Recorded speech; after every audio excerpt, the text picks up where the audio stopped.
Hey guys, welcome back. Hope you're doing well. I thought I'd make a video today. I got a new package. This is basically what I got. The Ducale Jeu de 54 cartes.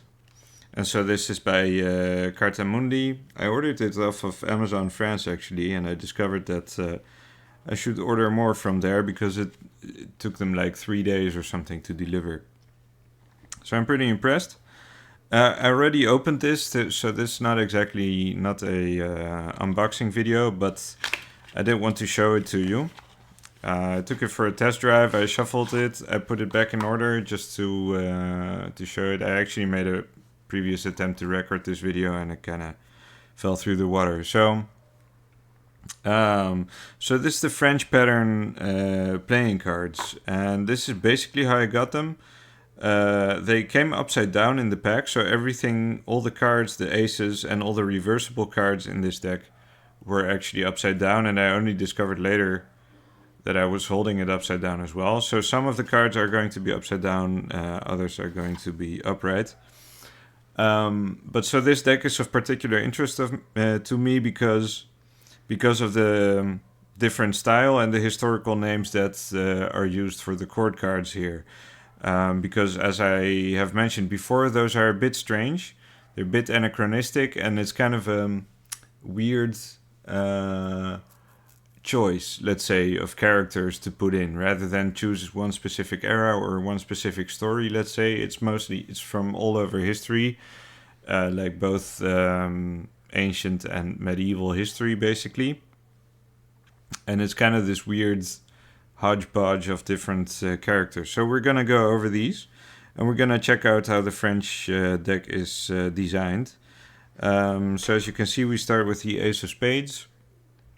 Fairly simple design. They use the ones instead of the A's in the corners.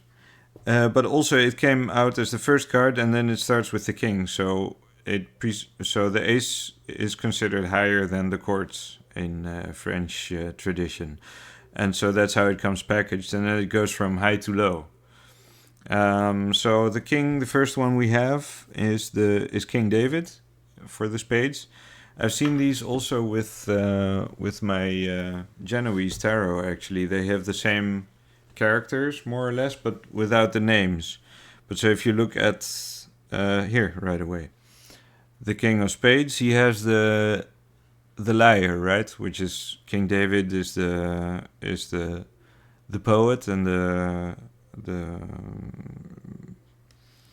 bard, right? And so he's always depicted with his lyre. And so you have all these characters here. They're not as clearly defined, but you still see some commonalities. So, for example, the Queen of Spades is depicted in the same pose, let's say, in the Genoese tarot and things like that. See if I can find her now.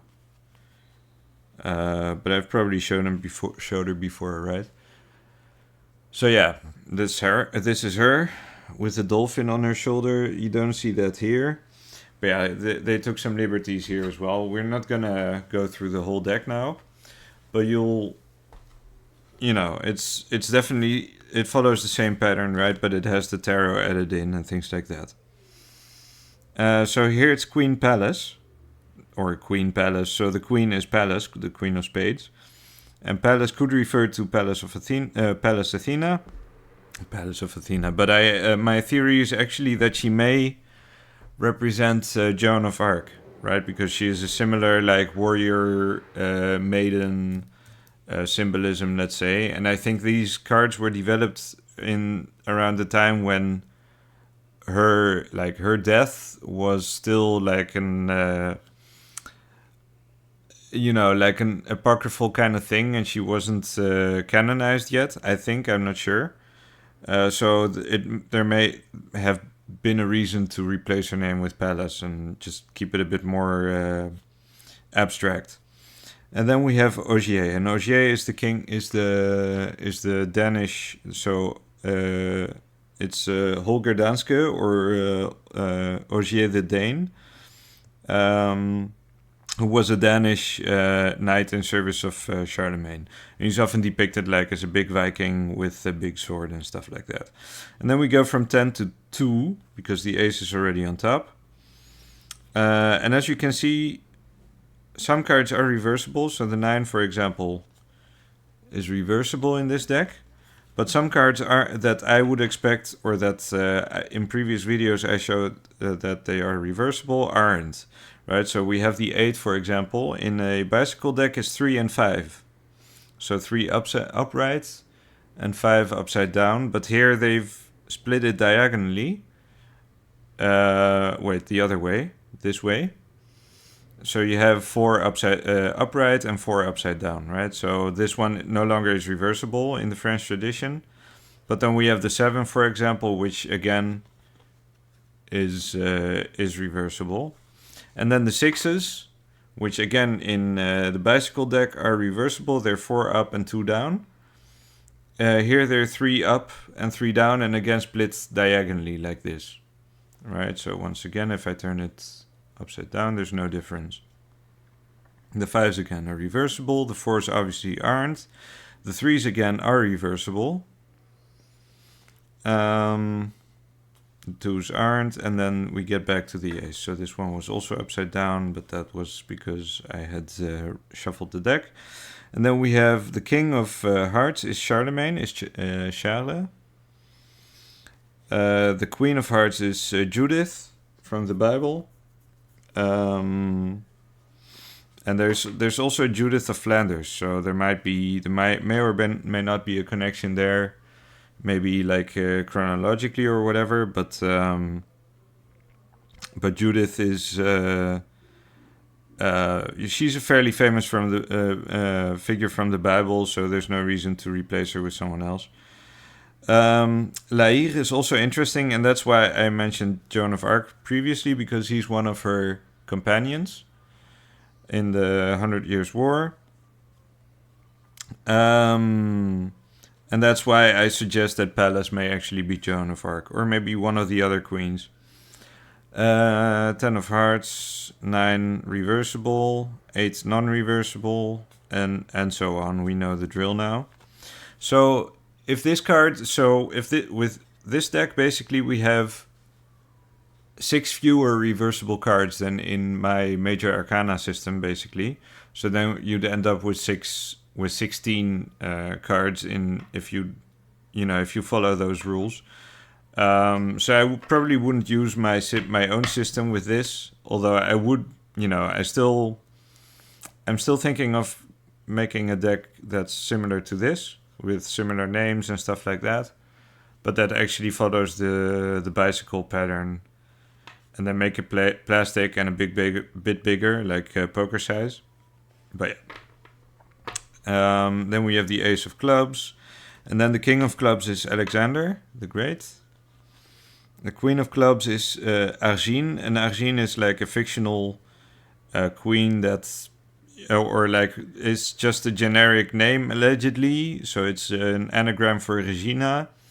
So it could be any queen, but there might be some deeper meaning that we haven't ascertained as of yet. And then we have Lancelot. Lancelot is the Jack of clubs. So in previous editions or previous versions of the French pattern, it was Judas Maccabeus. So that's also another option. But here it's Lancelot. And obviously Lancelot is, while he is one of the Knights of the Round Table, he could also be associated with Charlemagne's Palatines, as these stories are very similar and archetypically connected to one another, Charlemagne and King Arthur. And they both have this magical sword. You have Excalibur and the Durandal, and you have all these things. So yeah, very close to each other. And then we have the Ace of Diamonds. The King of Diamonds is Caesar. Now there's some versions as to which Caesar it may be, Julius or Augustus or whatever. But what I personally found interesting are these little buttons on this plate he has here, which reminds me of the the breastplates of the Hebrew priests, right? Of the Israelite priests.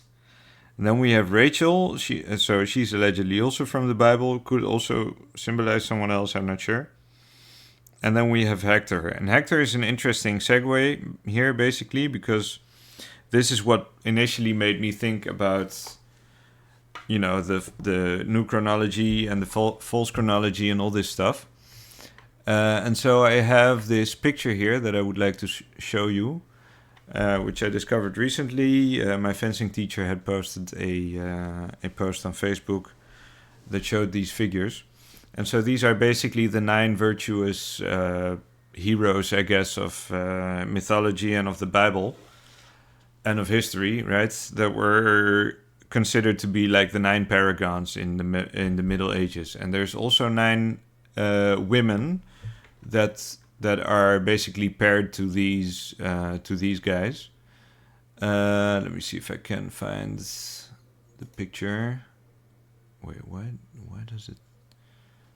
I need large icons. Let's go with this. That's the one. Right, so these are the female figures. So let's go to the male ones. We have the three good heathens. They're split into 3 groups of 3. The 3 good heathens, the 3 good Jews, and the 3 good Christians. And then obviously with the women we have the same thing. And you'll notice that a lot of these names are also in this deck of cards, right? So we have Hector of Troy, right? And Hector of Troy, I've explained this previously, is seen as like a paragon of medieval chivalry, even though he allegedly lived thousands of years earlier during the War of Troy, the Trojan War. But at the same time, we have Chrétien de Troyes, for example. We have a city in France named Troyes, right? But at the same time, we also have, local traditions in all these European countries that they descended from the Trojans, right? The Brits descended from the Trojans, the French descended, the Merovingians descended from the Trojans, and the Romans allegedly descended from the Trojans. And if we look further, there are some other connections that we can find as well, like the tribe of Dan and the Danaans, right, who became the Tuatha de Danann, and the Danes, and the this and the that, and all these rivers that are named after them, like the Danube, the Dnieper, and so on, right? And and all Fomenko is saying basically is that these events happened in a much smaller time span, in a much closer to each other, and the siege of Troy may very well have been in the Middle Ages, right? Because there are medieval depictions of the siege of Troy, and I've mentioned previously, for example, that allegedly in the Dark Ages they didn't have classical literature, but they did know about the Trojan War, and that they were descended from the Trojans, and they were proud of that fact. And then they go conquer Constantinople. They go sack Constantinople. And they say it's to avenge the Trojans, because so they were aware of this history before that literature was introduced in the Renaissance. So something else, must have been there. They must have had either how do you say, an oral tradition that led all the way back to Troy, because you can't explain it otherwise, because these cultures were allegedly they were disconnected from each other,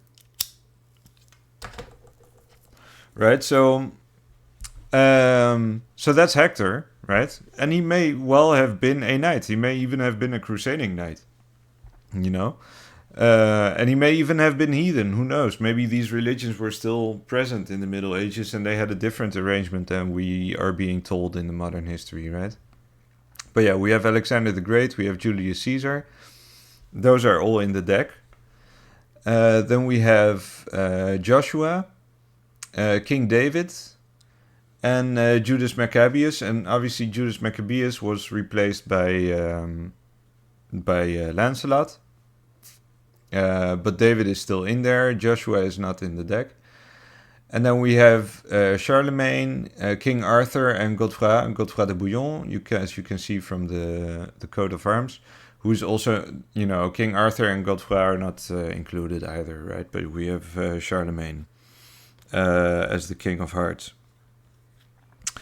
Which I can just to remind you. Here's Charlemagne, right? So we have these. This and that's what I find so interesting about this deck is that these figures are kind of like, if we go to actually we should revisit the female ones as well, see what figures we have there, because those are also included in the deck, or some of them. We have Judith, who is included, and then we have Saint Helena, Saint Brigitta, Saint Elizabeth, Lucretia, Vittoria, Virginia. So none of these are included. Maybe Virginia could be Argine or something. Maybe. I don't know. Could be. Actually, that could be. But yeah. So, but I think, Palace could be like a replacement for one of these. Instead of Hester, we have Rachel, which is kind of a strange choice. And then we have, the other three we don't. So yeah. But yeah, so that's what I find, that's what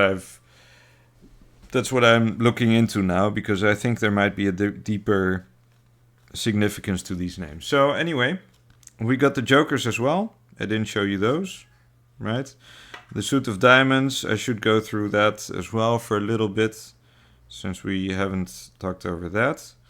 So the seven of Diamonds is not reversible. That's so it's actually 15 now that aren't reversible in this deck, which is kind of a shame, honestly.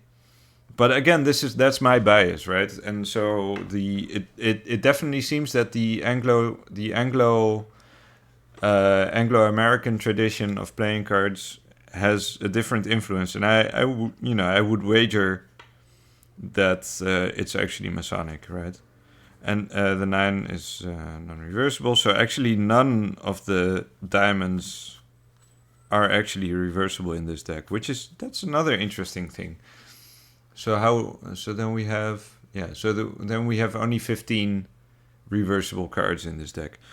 And at the same time, it should be mentioned as well that the French don't actually use all 54 cards in a French deck for divination, for cartomancy.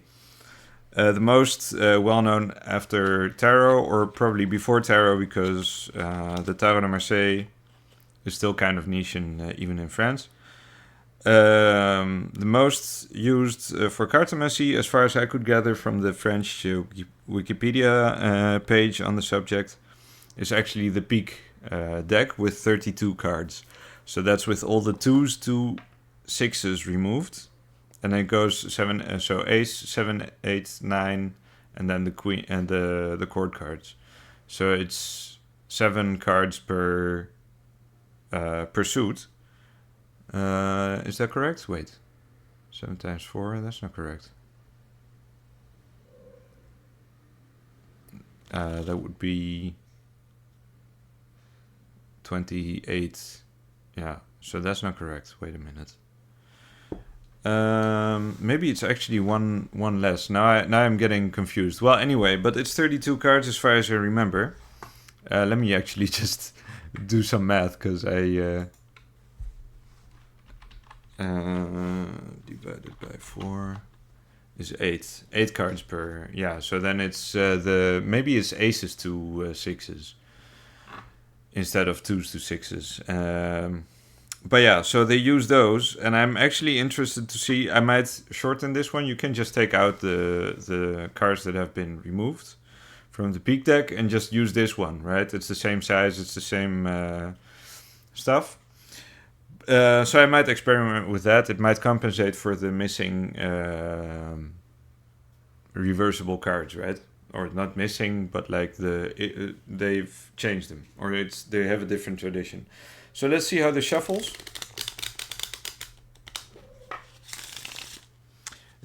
It's pretty interesting. It feels very, very papery, right? They're very papery cards. They don't have a linen finish either, and they're very soft. So I kind of feel like I have to shuffle them pretty gingerly. Which I don't mind necessarily. It actually feels pretty nice.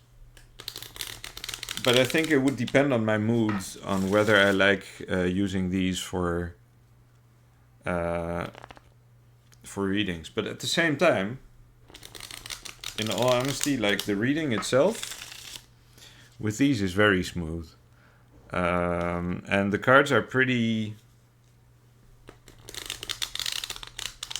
clear, you know, in their meanings in some ways.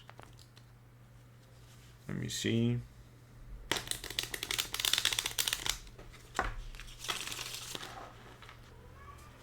Okay. Let's see what we get. King of Hearts. 6 of Spades and 7 of Spades. Okay, interesting. So yeah, we have King Charlemagne. We have the King of Hearts, the incorruptible soul, let's say, and then we have bad influences. Or maybe distractions and things like that. And then we have the 7 of Spades, could refer to problems, basically troubles, but it could also refer to like investigations, dark arts, things like that. So yeah, the incorruptible soul has been corrupted, I guess you could say. And yeah, well, if we interpret this reading in relation to what we have said about the chronology, for example, I think that makes a lot of sense. You know, I think there was a degree of purity in the past that has been corrupted, right? And that harkens back to the idea of the millennial kingdom and things like that. And obviously, I'm not necessarily subscribing to the idea itself of the millennial kingdom, that was in the past. But I do think people believed it was. You know, I do think people that lived in that time thought that was what it was, you know. And I think largely that's the Middle Ages, right? 1,000 years. I've talked about this before. I think the High Middle Ages were the true heroic age of mankind, right? And, you know, like nobility, knighthood being, you know, was based on heroism, on bravery and honor, on loyalty. And those values have been taken from us, and that's been through, you know, multiple cataclysms, plagues, and this and that, which may have been the same event, right? So the Justinian plague and the Black Death, the bubonic plague, may actually have been the same event, and those 1,000 years in between are what have been added, right? And I actually partly believe that may be the case, right? And so there have been external influences kind of reshaping the story in a lot of ways. And now we're left with this jumble of different timelines that are going through each other, you know? And that's kind of how I would interpret those cards. So I do think this deck is... it accomplishes what I hoped it would, right? It's very... I think it's actually a pretty good...